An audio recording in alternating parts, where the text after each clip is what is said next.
নমস্কার, দেখছেন কলকাতা টিভি। আপনাদের সঙ্গে রয়েছি আমি ঋষিকেশ। শুরু করছি নারদ। দিলীপ ঘোষ তিনি বর্ধমান দুর্গাপুর এই লোকসভা আসন থেকে হেরে গিয়েছেন এবং যদিও তিনি 2019 সালে মেদিনীপুর লোকসভা কেন্দ্র থেকে জিতেছিলেন, কিন্তু সেই জেতা সাংসদকে বিজেপি এবার পাঠিয়েছিল বর্ধমান দুর্গাপুরে লড়াই করতে। দিলীপ ঘোষ কিন্তু একেবারে শুরুর দিকেই বলে দিয়েছিলেন প্রার্থী ঘোষণা হওয়ার পরে যে কঠিন আসন, ফলত জেতা নিয়ে তিনি নিজেও একটা সংশয় ছিলেন, কিন্তু শেষমেশ তিনি হেরে গিয়েছেন। আর হারার পর থেকেই 4 তারিখের পর থেকে কিন্তু তিনি দলের সিদ্ধান্ত, দলের নেতাদের বিরুদ্ধে ক্ষোভ প্রকাশ করে চলেছেন। আজকেও তার অন্যথা হয়নি। গত কয়েকদিন ধরেই যেভাবে তিনি আক্রমণ করছেন, তার বক্তব্য যে পার্টি মিটিংগুলিতে তাকে ডাকাই হয় না এবং শীর্ষ নেতৃত্বকেই কার্যত কাঠগড়ায় তুলে দিয়েছেন বিজেপির প্রাক্তন রাজ্য সভাপতি। খুব উগরে শুভেন্দু সুকান্তর বিরুদ্ধে তিনি খুব উগরে দিয়েছেন। আক্রমণ কার পারমিশন নিয়ে হয় নাম না করে সুকান্তকে তোপ দেখেছেন দিলীপ ঘোষ। দেখবো একটি প্রতিবেদন, তারপরে আসবো আলোচনায়। হাতি কাদায় পড়লে ব্যাঙেও লাথি মারে, হাতি তো কাদায় পড়েছে। এবার লোকসভায় মেদিনীপুর থেকে সরিয়ে বর্ধমান দুর্গাপুরে লড়তে পাঠানো হয় দিলীপ ঘোষকে। দিলীপের জেতা আসন মেদিনীপুরে প্রার্থী করা হয় অগ্নিমিত্রা পালকে। সেই নিয়ে অস্বস্তি ছিল প্রথম থেকেই। মেদিনীপুর থেকে বর্ধমান দুর্গাপুর গতবারের থেকে 6টি আসন কমে বিজেপির ঝুলিতে মাত্র 12টি আসন, অধিকাংশ তারকা প্রার্থীর ভরাডুবি। ফলে ক্ষোভ ও আত্মসমালোচনার সুর বঙ্গ বিজেপির বহু নেতার মুখেই। যেই তালিকায় প্রথমেই রয়েছেন বিজেপির প্রাক্তন রাজ্য সভাপতি দিলীপ ঘোষ। যে কোনো কারণে হোক, পার্টির সিদ্ধান্ত নিয়েছে সেটা ঠিক ছিল না, প্রমাণ হয়ে গেছে। তো আমি বাকি জায়গায়ও করব, কিন্তু সংগঠন যেভাবে ঢিলে হয়ে গেছে সব জায়গায়, বুথে আমরা প্রথমে লোক খুঁজে পাইনি, খুঁজে দাঁড় করাতে এজেন্ট খুঁজতেও হয়েছে। তো দুর্বলতা ছিল সংগঠনের, সেই জন্য সব জায়গায় সার্বিকভাবে আমাদের ভোট কমেছে এবং কোণঠাসা হওয়ার ক্ষোভে বারবারই ফুঁসে উঠেছেন দিলীপ। এবার দলীয় নেতৃত্বের সিদ্ধান্ত নিয়েও সরাসরি প্রশ্ন দিলীপ ঘোষের। শুভেন্দু সুকান্তকে কার্যত নিশানা দিলীপ ঘোষের। এখানে আক্রমণ হচ্ছে কার পারমিশনে হচ্ছে? কর্মীরা যখন ফোন করে, যখন কান্নাকাটি করে, বাড়ি ছাড়া হয়, তার কাছে কি ফর্মালিটি থাকবে, পার্টি থাকবে, নাকি মানবতা থাকবে? আমি চিরদিন কর্মীদের সঙ্গেই ছিলাম, এখনও আছি। পার্টির প্রোগ্রামে আমি 4 বছর ধরে যাই না, আমাকে ডাকাও হয় না, আমার কোনো মতামত নেওয়া হয় না, কিন্তু আমি পার্টির কর্মীদের সঙ্গে থেকেছি, সাধারণ মানুষের সঙ্গে থেকেছি, আর আমি সেটাই থাকবো যতদিন রাজনীতিতে থাকবো। শুধু নিজের আসন নয়, দেবশ্রী চৌধুরীর আসন বদল নিয়েও নিশানা দিলীপের। কিছু তো আছেই, নাহলে যারা পুরনো পার্টির প্রতিষ্ঠিত নেতা তাদেরকে হারাবার জন্য পাঠানো হয়েছিল নাকি কি জন্য? লোকে হারা সিট জেতার জন্য প্ল্যানিং করে, এ তো জেতা সিট হারাবার জন্য প্ল্যানিং হয়েছিল। মেদিনীপুর থেকে প্রার্থী হলে তিনি 1 লক্ষ ভোটে জিততেন বলেও দাবি করেন দিলীপ। সেই সঙ্গে তাঁর সভাপতিত্বে দল 2019-এ যে 18টি আসন পেয়েছিল তাও স্মরণ করিয়ে দেন মেদিনীপুরের প্রাক্তন সাংসদ দিলীপ ঘোষ। জাহাঙ্গীর হোসেনের রিপোর্ট, কলকাতা টিভি। আমাদের সঙ্গে যারা রয়েছেন তাদের সঙ্গে আপনাদের আলাপ করে দিই। আমার সঙ্গে রয়েছেন রাসবিহারী হালদার, তৃণমূল নেতা, আপনাকে স্বাগত। রয়েছেন সুদীপ কুশারি, বিজেপি নেতা, আরামবাগ থেকে রয়েছেন। রমাপ্রসাদ গিরি রয়েছেন, বিজেপির সহসভাপতি। আপনাদের তিনজনকেই স্বাগত জানাবো। আমি প্রথমেই আসবো রাসবিহারী, আপনার কাছে আসবো যে এই যে দিলীপ ঘোষের প্রায় প্রত্যেক দিনই নির্বাচনী ফলাফল ঘোষণা হওয়ার পরে দিলীপ ঘোষের প্রায় প্রত্যেক দিনই তারই সংগঠন নিয়ে প্রশ্ন তুলে দেওয়া, এটাকে আপনারা কিভাবে দেখেন? মুচকি নিশ্চয়ই হাসছেন আপনারা।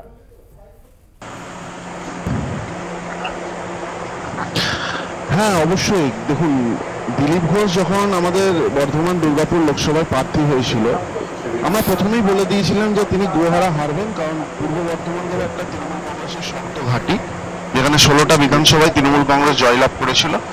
এবং দিলীপ ঘোষের যে কথাবার্তার ধরন, সেগুলো মানুষ ভালোভাবে নেয় না, তার জবাব ভোট বাক্সে দিয়েছে। এবং প্রথমেই এসে তিনি যেভাবে আমাদের মুখ্যমন্ত্রী মমতা বন্দ্যোপাধ্যায়কে আক্রমণ করেছেন কুরুচিকর কথার মাধ্যমে, বাংলার মহিলা সমাজ সেটা ধিক্কার জানিয়েছে।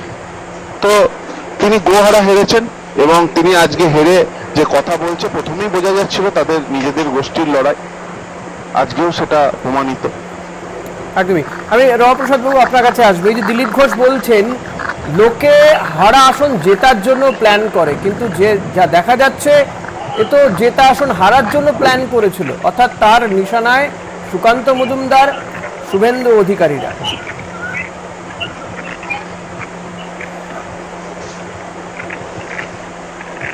দেখুন, এটা দিলীপ ঘোষ ঘোষ আমাদের শ্রদ্ধেয় নেতা, প্রণম্য নেতা, তো উনি যেটা ভালো মনে করছেন সেটা বলেছেন। এই ব্যাপারে আমাদের নিজস্ব কোনো বক্তব্য নেই। আপনি কি সত্যি মনে করেন যে সংগঠন শুয়ে পড়েছে বিজেপি? খারাপ রেজাল্ট হচ্ছে কেন? সংগঠনে কোথাও কোথাও তো দুর্বলতা আছে, তা না হলে হারলাম কেন? সেটা তো অবশ্যই, তাও তো সংগঠনের দুর্বলতা আছে। সুদীপ, আপনি কি মনে করেন দিলীপ ঘোষের এই মন্তব্য কোথাও গিয়ে কি এটা তো ঠিক যে দিলীপ ঘোষ যখন তিনি রাজ্য সভাপতি ছিলেন তার আমলে এ রাজ্য থেকে 18 জন সাংসদ গিয়েছিল লোকসভাতে, কিন্তু সুকান্ত মজুমদার তিনি রাজ্য সভাপতি, তার আমলে 6 জন সাংসদ কমে গেল, 12 জন সাংসদ।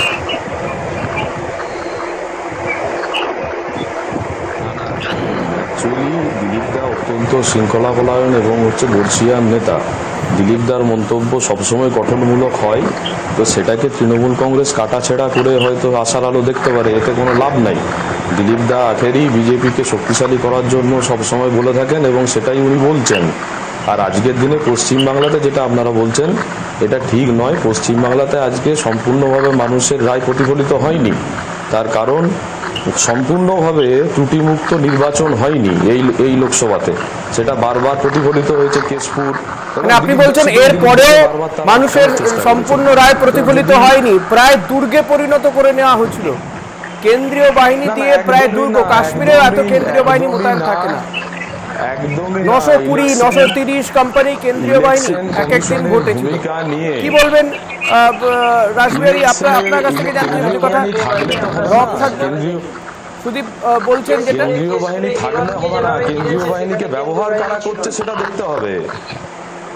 দেখুন, কেন্দ্রীয় বাহিনী তো তারা করছে সেটা দেখতে হবে। প্রত্যেকটা দফায় তারা বাড়িয়েই গেছে, আর প্রত্যেকটা দফায় তাদের রেজাল্ট খারাপ হয়ে গেছে, বাংলার মানুষ জবাব করেছে।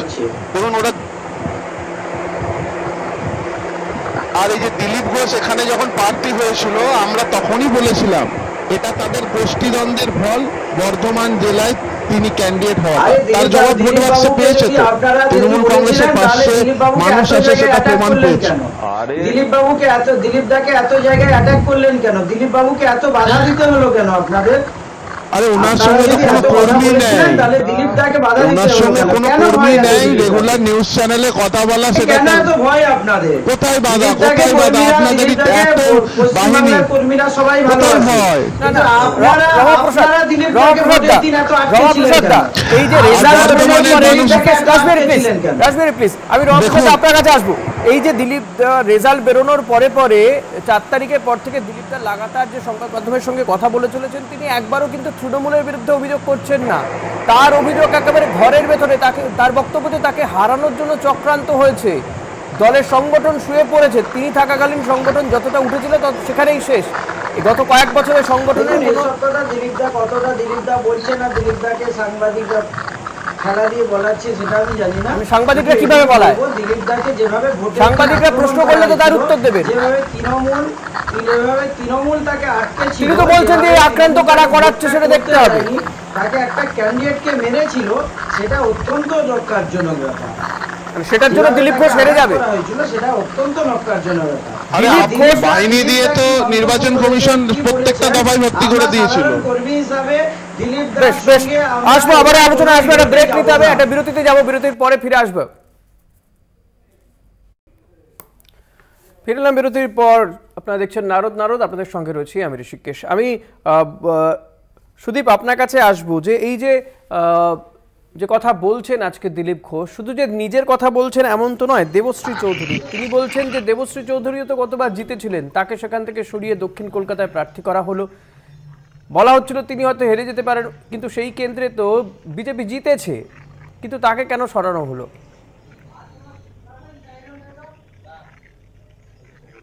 দেখুন, বিজেপি কেন সরানো হলো, বিজেপি তো কারোর ব্যক্তিগত দল নয়, বিজেপিতে একটা সহমতের ভিত্তিতে একটা সম্মিলিত সিদ্ধান্ত হয় এবং শৃঙ্খলাপরায়ণ দল, এখানে কোনো ব্যক্তি প্রার্থী ঠিক করে না। অতএব স্বাভাবিকভাবে কেন পাঠানো হয়েছে সেটা যারা ঠিক করেছেন তারা বলতে পারবেন। তবে বিজেপিতে যারা সিনিয়র লিডার তারা বিভিন্ন জায়গাতে পরীক্ষা দিয়ে তাদেরকে প্রতিষ্ঠিত করেছেন, তো স্বাভাবিকভাবে তাদের যে কোনো জায়গাতে লড়ার ক্ষমতা থাকে এবং বিজেপি সেই হার জিতটা বড় কথা নয়। আজকের দিনে আপনারাই দেখিয়েছেন আপনাদের চ্যানেলে কেশপুরেতে কিভাবে আমাদের কেন্দ্রীয় বাহিনী থাকার পরেও তৃণমূলী এবং পুলিশি সন্ত্রাস হয়েছে, কিভাবে দিলীপ দাকে তার কেন্দ্রে আটকানো হয়েছে, কিভাবে পশ্চিমবাংলার বিভিন্ন জায়গাতে আজকের দিনে দাঁড়িয়ে সুদীপ, আপনার নিশ্চয়ই মনে আছে নির্বাচনী প্রচার চলাকালীন দিলীপ ঘোষ বলেছেন যে আমাকে একই জায়গা দিয়ে বারবার কেন ঘোরাচ্ছেন, অর্থাৎ সেখানেও দিলীপ ঘোষ যে বলছেন তিনি চক্রান্তের কথা বলছেন। হয়তো প্রচারের সময়ও কি তেমন কিছু কাজ করেছিল রামপ্রসাদ বাবু? দিলীপ ঘোষের মুখে এই বক্তব্য শুনেছি আমরা।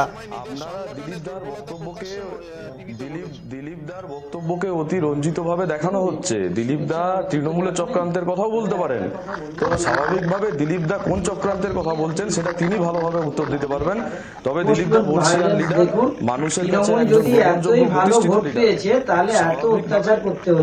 দিনে পশ্চিমবাংলাতে তৃণমূল যদি এত ভালো মানুষের ভোটে আজকে জিতে আছে, তাহলে তাদের ভয় কোথায়? তারা এত অত্যাচার করছে কেন? আপনারা দিলীপ ঘোষ কতটা গুরুত্ব দিতে চাইছেন না, তাই তো? পর করতে হচ্ছে কেন? কোথাও জল বন্ধ করে দেন না। দিলীপ ঘোষের গুরুত্ব না দেওয়ার কোনো প্রশ্নই ওঠে না।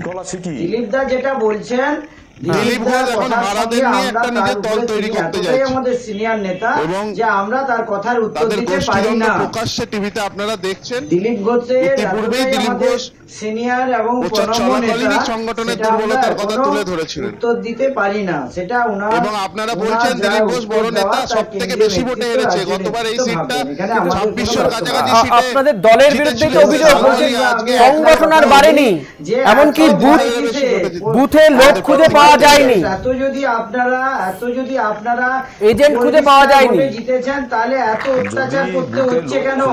মানুষকে এত অত্যাচার করতে হচ্ছে কেন?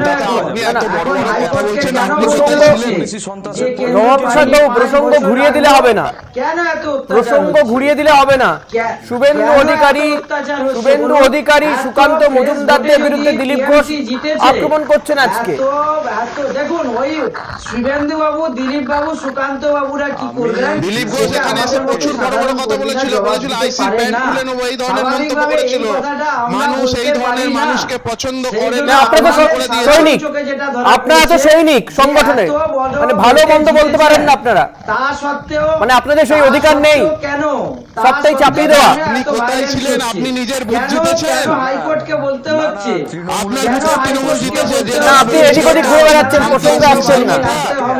কেন রাজ্য সরকারের উপর হাইকোর্ট আস্থা রাখতে পারছে না? রমাপ্রসাদ বাবু, আপনি অন্যদিকে ঘুরছেন, প্রসঙ্গে আসুন, প্রসঙ্গে আসুন। আপনি এদিক ওদিক ঘুরে বেড়াচ্ছেন, প্রসঙ্গে আসুন।